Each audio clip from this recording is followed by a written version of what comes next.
Chers amis jardiniers, bienvenue dans cette nouvelle vidéo et aujourd'hui nous allons parler des semis du mois d'août. Et tu vois, je prépare déjà mon petit parterre ici car c'est maintenant vraiment le moment parfait et idéal pour entamer les prochains semis nécessaires. En mai, je vous ai dit de poser les bases pour une récolte abondante en été. La récolte est jusqu'ici bonne, ça se passe tout en douceur après le début difficile en juin. Mais maintenant en août et en septembre, c'est le moment idéal pour poser les bases d'une récolte abondante en automne et en hiver. Et c'est ce que nous allons faire ensemble. Investissez-y 3-4 heures et beaucoup sera fait. C'est parti. Oui les amis. Et voici la première culture que je vous recommande vivement, et ce sont les carottes. Mais il vous faut faire attention à une chose. Vous devriez absolument choisir des variétés précoces ou mi-précoces. Et cela ne signifie pas qu'elles sont semées tôt dans l'année, mais qu'elles ont un temps de développement relativement court. Donc les variétés précoces environ 90 à 100 jours, les variétés mi-précoces autour de 90 à 120 jours. Laissez-les simplement comme ça, sans vous en inquiéter. 3 à 4 mois plus tard, en août, septembre, octobre, novembre, vous pourrez tranquillement les récolter. Alors, ça correspond effectivement encore bien et je vous recommande ces variétés Soleta ou par exemple aussi la variété Marion. Il est important de ne pas attendre trop longtemps en août, mais plutôt après avoir vu la vidéo et pensé «Ah oui, les carottes, ce serait une très bonne culture», le faire vraiment dans les prochains jours. Parce que vous savez, ça prend un certain temps avant qu'ils montent. J'avais ici dans mon petit potager surélevé, j'avais des haricots ici, des haricots nains. Ils ont été récoltés et vous voyez, je coupe les haricots juste au-dessus du sol pour que les racines avec les bactéries nodulaires restent dans la terre. Les rhizobiums ont collecté l'azote de l'air, l'ont transporté dans le sol, et nous voulons bien sûr que cet azote soit libéré progressivement et efficacement dans le sol.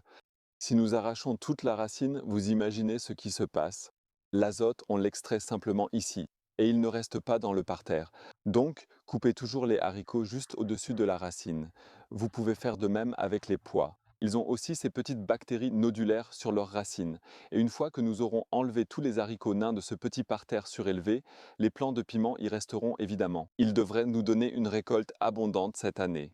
Je vais un peu assouplir le sol, puis j'évalue les bandes de semis. Ce sont des rubans de graines avec ces tendres, je crois, mais à vérifier. Ou pas? Non. Des graines individuelles. D'accord, je vais voir ça ici. Donc je le ferai plus tard, ce serait trop long maintenant. Alors, les carottes seraient certainement un semis que vous devriez absolument faire début août. Alors, je vais encore un peu ameublir la terre ici dans le parterre avec la houe. Je retire aussi quelques petites mauvaises herbes.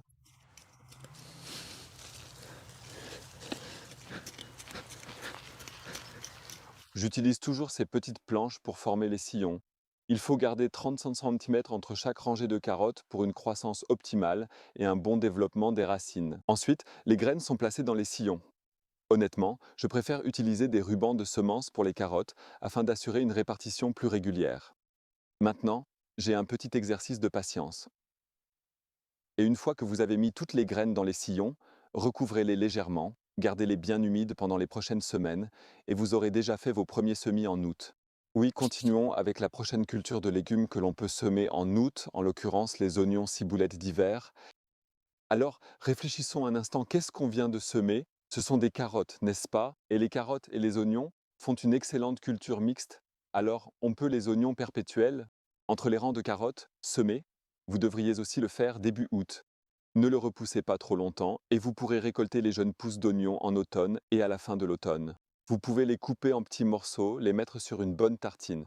C'est un vrai régal. Et le meilleur, c'est qu'au printemps, vous pourrez même récolter de petits échalotes. Donc la formation des bulbes est relativement faible.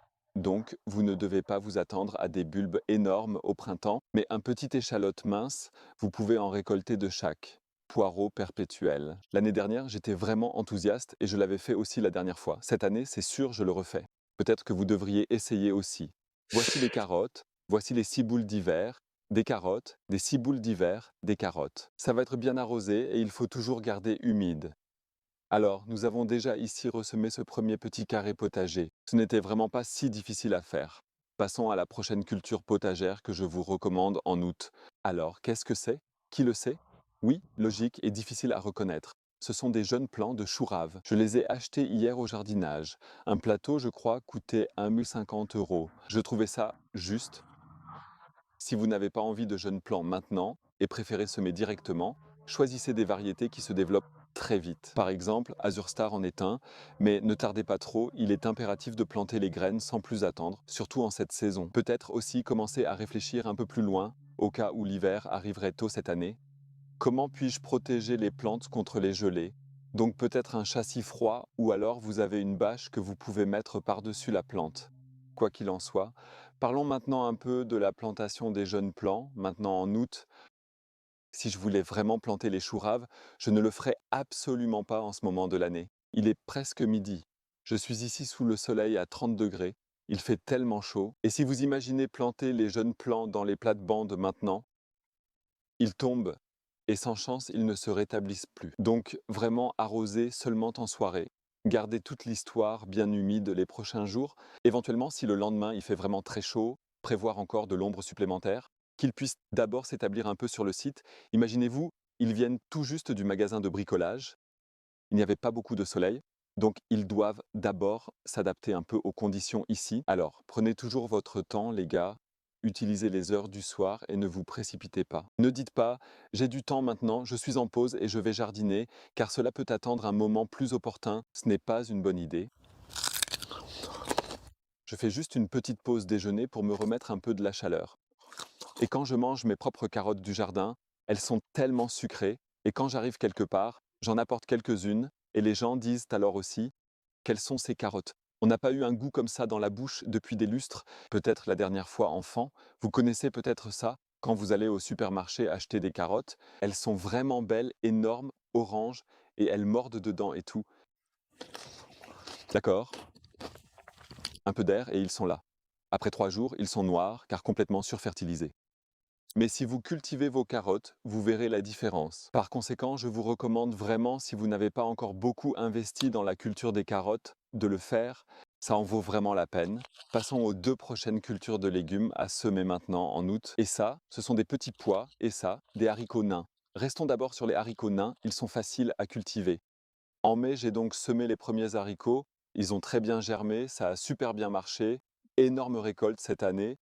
Et cela, vous pourriez vraiment le refaire en août sans hésitation. Il ne faut pas trop attendre, donc début août, ce serait idéal pour une culture relativement sans problème et efficace. Planter peu profond, garder bien humide et choisir un endroit ensoleillé. C'est important et alors, vous aurez une belle récolte de haricots vers l'automne. L'autre chose que je voulais vraiment vous présenter, ce sont les pois. Pas les gousses, mais seulement les pousses, qui sont tendres et savoureuses, idéales pour ajouter une touche fraîche à vos plats. Je les coupe toujours avec plaisir, je les mets dans la salade, c'est vraiment super bon et aussi très sain. Vous pouvez réessayer de cultiver les pois dans le potager surélevé en prenant quelques précautions supplémentaires. L'année dernière, vers l'automne, j'y avais encore des cosses. On peut les enlever facilement, les mettre dans la poêle avec un peu de beurre, un peu d'ail, un peu d'oignon, du sel, du poivre, c'est vraiment délicieux. Ce serait en tout cas encore une option pour vous. Oui les gars, il faut bien dire, maintenant en août, dans le jardin, si on a une surface limitée, on a un petit problème. Trouver encore des surfaces où semer. C'est pourquoi une bonne planification est nécessaire. Si vous dites par exemple j'aimerais avoir de la bête à cardes dans mon jardin cette année et l'année prochaine, comme je l'ai ici, alors vous devriez maintenant. Ça marche parfaitement. Où avons-nous mis les blettes? Elles sont ici, exactement. C'est la variété Bright Lights, qui est vraiment ma préférée. Cette blette colorée est bisannuelle et pousse bien pendant environ 2 ans. Donc, vous pouvez récolter quelques feuilles cette année et aussi au printemps prochain. Il formera à nouveau des feuilles tôt, quand il fera plus chaud. Et voilà, vous avez déjà un premier verre dans l'assiette. Alors peut-être faire un peu plus de blettes, surtout si vous pensez déjà au printemps. Donc au jardin, vous savez, il faut toujours planifier à l'avance. Alors, que pourrait-on faire ici? Si je dis d'accord, j'ai déjà beaucoup de bêtes, j'en ai partout dans les autres jardinières surélevées, je pourrais bien sûr aussi semer des navets d'automne ici. Je patienterai certainement jusqu'à la mi-fin août pour semer le navet d'automne. Pas encore début août, car c'est encore trop chaud. De même pour le radis noir, ça serait aussi grandement conseillé, vous pourriez le voir maintenant. J'attendrai aussi la mi-fin août. C'est vraiment un légume exceptionnel, idéal pour la période où les maladies de rhume refont surface à nouveau et où il est crucial de prendre soin de notre santé. Radis noir, beaucoup d'huiles essentielles, vraiment très sain. On peut en cultiver un peu plus et il se conserve très bien. Alors oui, qu'est-ce que c'est ici les gens? Des radis exactement, on peut également les planter maintenant. Veillez à choisir des variétés qui supportent bien la chaleur. Par exemple, si vous prenez des Des variétés que nous semons tôt au printemps ici, si nous les semions maintenant, ça ne marcherait pas. Et avec les radis, j'attendrai jusqu'à la fin du mois d'août, quand il fera plus frais, afin qu'ils puissent bien se développer. Cela ferait également partie des cultures que l'on pourrait bien admirer dans le jardin en août. Oui, mes amis, et pour conclure, revenons au sujet apprécié de la culture des salades ou légumes feuilles estivaux, un thème passionnant pour de nombreux jardiniers amateurs. Nous sommes encore en été, c'est août. J'ai déjà reçu des questions. La mâche, vous pourriez déjà la semer en intérieur si vous le souhaitez, mais je ne la mettrai pas en pleine terre maintenant, à cause des risques de gel. Mâche, je crois tout. Au-delà de 12 degrés, vous aurez vraiment un problème de germination. Vous pourriez par exemple préparer des petites caisses, puis semer la mâche à la cave, et quand elle a germé, vous pouvez la mettre quelque part à l'ombre. Ça pourrait marcher, mais directement en plein air. D'après mon expérience, ça ne marchera pas. Le même épinard, j'attendrai aussi jusqu'à la fin août, quand il ne fera plus vraiment excessivement chaud. Alors, il pourrait aussi être semé directement en plein champ. Mieux. Mi-septembre, je pense que c'est mieux, mais attendez au moins jusqu'à la fin août pour les épinards. Ensuite, nous avons encore ici des salades asiatiques. Elles sont très résistantes au froid. J'aime aussi les voir chaque année. Cette année, au printemps, ça n'a pas très bien marché. Voyons voir si ça marche bien cette année. Au cours de l'automne, je commencerai seulement à la fin du mois d'août, tout début septembre. Surtout pas trop tôt, sinon il vous tire aussi directement dans les graines. Et puis, nous avons ici la laitue, très populaire. J'ai pris de jeunes plants, ils sont vraiment très résistants. Même en période de grande chaleur, on peut maintenant les planter en pleine terre sans problème. Donc, comme je vous l'ai déjà dit, il faut les planter uniquement le soir. Si vous les replantez ici en plein soleil, ça ne marchera pas du tout. Si vous voulez faire pousser votre propre salade, j'ai mis à la fin une vidéo complète que vous pouvez regarder attentivement. Ça parle précisément de ce sujet. Il y a un problème avec les salades. La température de germination ne doit absolument pas dépasser 16 degrés dans la plupart des cas. Donc, si vous avez déjà mis les graines dans les plates-bandes, vous pouvez imaginer, il ne se passera pas grand-chose.